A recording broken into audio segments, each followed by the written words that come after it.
Now might be the time for you to fill up your gas tanks. I've seen some guys in my comment on my YouTube videos that says they just bought 120 gallons of fuel. They stabilize it. It's good for 2 years. You can stabilize your fuel. I'm seeing some indicators that concern me for the possibility of the U.S. entering the conflict. Are we calling it a war yet between Israel and Iran? When it comes to your prep, this might be a time when you just want to pay attention to what's going on. Let's first take a look at the poly market. The poly market, you ever heard of it before? I don't think we in the U.S. could actually make predictions or bets on the poly market, but there's a lot of interesting things on here. Who's going to win the NBA championships? The chance of a U.S. recession in 2025? Will Iran close the Strait of Hormuz? Like just a lot of different things that you can see and you can possibly bet on if you're allowed to, et cetera, et cetera. The one thing that has jumped up dramatically within the last few days, U.S. military action against Iran before July, before the end of this month. Look at it. It is skyrocketed. This is the betting markets taking a guess that it may or may not happen. It was as low as 33% chance as of today, June 16th. Well, June 17th, 2025. It has just jumped up quite a bit. And this is what's going on. Donald Trump sent out a message on Truth Social. President Trump says Iran should have signed the deal I told them to sign. What a shame, waste of human life. Simply stated, Iran cannot have a nuclear weapon. I said it over and over again. Everyone should leave. It should evacuate Tehran. Imagine a leader of another country telling your city of 10 million people, you better pull out of there. Why do we think the poly markets jumped up? Why do we think that some folks are starting to prep and buy new stuff? There could be a number of reasons why. We get that message. And then next thing we see is the president was at the G7 summit, a lot of business to take care of, deals to sign. But then he left and it was very sudden. And it was because of the fifth day of this conflict between Iran and Israel. It seems to have drawn his attention even more acutely. And this is what we got. Said that the president had a great day at the G7 summit, especially discussing trade. But now the president is going to be leaving tonight after dinner with heads of state, given the ongoing crisis that is happening and unfolding in the Middle East. And Lindsay, this does come after the president not too long ago actually posted on social media a very direct and blunt warning, a warning that everyone should immediately evacuate Tehran. We know the president has been in very close contact with Israeli Prime Minister Benjamin Netanyahu. We know that he has been monitoring the ongoing developments between Israel and Iran. But now this is a very, very sudden development here coming from Canada that the president is now leaving the G7 summit early and now returning back to the White House. I am also, which is so peculiar because he's leaving the G7 summit. It was halfway during the summit. There was still an entire day left. He had dinner with some of the world leaders, and then they went back and he being the president, instructed his National Security Council to have the Situation Room ready. I think this means a lot of different stuff. OK, now, Jennifer Jacobs, she is a reporter with CBS News, and she was traveling with the president. And so she was getting a lot of firsthand news from the president. And she was reporting that he was not leaving the ceasefire, or he was not leaving the G7 because of discussions for a ceasefire between Israel and Iran, I was told. But Trump told us this is big stuff and I have to be back early for obvious reasons. He's living the G7 halfway through. So she updated her reporting, and I just did a live stream on this. I'll link that up. It was over 2 hours long. We followed this in real time. This is more of a summary, but if you want to dive deeper into that, I'll link that up for you as well. As he leaves G7, Trump lambastes Macron for telling reporters the U.S. was leaving Canada to go back to D.C. to work on a ceasefire between Israel and Iran. Wrong. He has no idea why I'm now on my way back to Washington, but it certainly has nothing to do with a ceasefire. Much bigger than that, Trump says in a social media post. So I did say that during the live stream that is what President Macron said, is that he believed, or he was told, or whatever the case may be, that the president was leaving to discuss a ceasefire. And apparently that's not it. We're getting a lot of conflicting reports on this. And then while all this is going on, earlier in that day, Israel strategically attacked an Iranian backed news station that they knew was live on TV. And this is what it looked like in real time. This is the moment Israel targeted Iranian state TV live on the air. The terrified anchor running for cover as smoke and debris filled the studio. The building up in flames. They strategically went after a TV station. This is after Israel was very upset for Iran for attacking or targeting citizens in Israel. So we got all this back and forth going on. They're in their 5th day.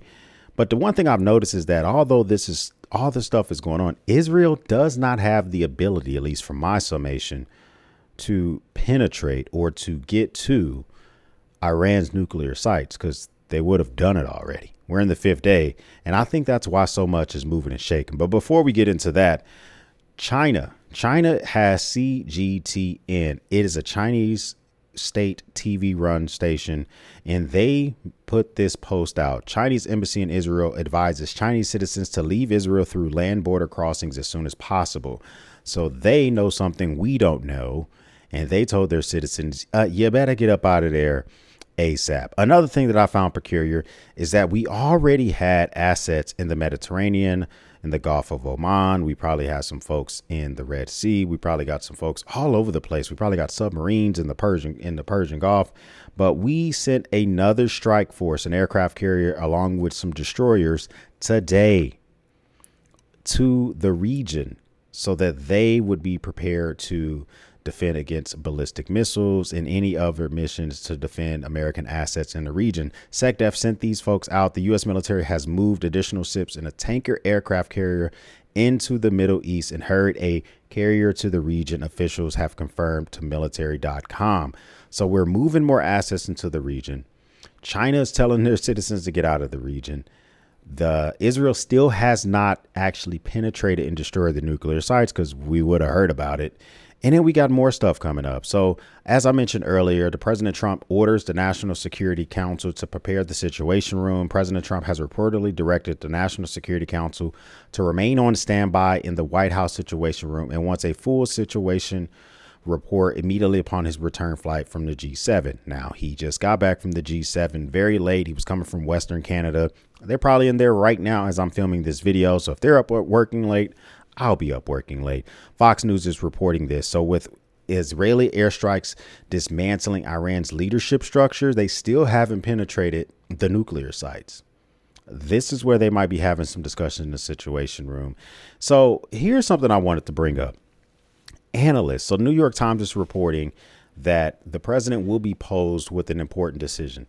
This is an analysis. I don't know if this is a decision that he is trying to make right now, but America has the only capability to bunker bust these nuclear sites where they're currently located in Iran. And those are called MOPs, MOPs. They're bigger than a Moab. They're humongous. They are carried by our B-2 bombers, and Israel would need us to deliver that mission. That means that the only way that could happen is if we entered this conflict, we entered this war. That's what a B-2 stealth bomber looks like. Once that thing is in the air, it cannot be detected. This is what a bunker buster looks like. They're 20 feet in length, nearly 30,000 pounds. They penetrate the earth before they explode. This is why they are so incredibly powerful, and we have the capabilities to use them. Imagine that's a nuclear site at the bottom of this mountain. This is what a bunker buster has the ability to do. This is what Israel does not have the ability to do so far. So we're seeing all these things come together, and now we're having politicians who are beginning to relinquish their duties to declare war and just kind of cede that to the executive branch. And now that's something that they have to work through. But this is what we get from Senator Lindsey Graham. No one can say that President Trump has not tried to seek peace regarding Ukraine, Russia, Israel, and Iran. He has gone the extra mile, and I appreciate that. However, you have to be willing partners to make peace. Iran played the same old game with the wrong guy. God bless Israel, God bless the United States, and God bless President Trump. And then he quote tweeted what the president sent on Truth Social earlier. There's a lot of speculation that the president is trying to grapple with continuing peace talks or authorizing the use of a MOP. And here are some other things that are in consideration. Now, this is unconfirmed. I'm showing this to you guys because if we get more credible reporting on this, this is where I'm going with what I'm thinking about for my family. I'm making this decision regardless if this is confirmed or not. That's why I'm telling it to you guys. But this is reports that 3 ships are on fire in the Gulf of Oman near the Strait of Hormuz. Now, here's the thing. The Strait of Hormuz is the strait that connects the Persian Gulf to the Gulf of Oman. After all those countries mine oil out of the ground, they put them on ships and they go through that strait. Reportedly, there are ships on fire in that Gulf, but we're waiting for more reports to see if this is accurate. If this is true, this could directly influence the price of a barrel of oil, but it also can be infected, or it could be affected if we directly join the fight with Israel. So last report that we have is that Trump team proposes Iran talks this week on nuclear deal. The Trump White House is discussing with Iran the possibility of meeting this week with the U.S. This story was written 2 hours ago by Axios.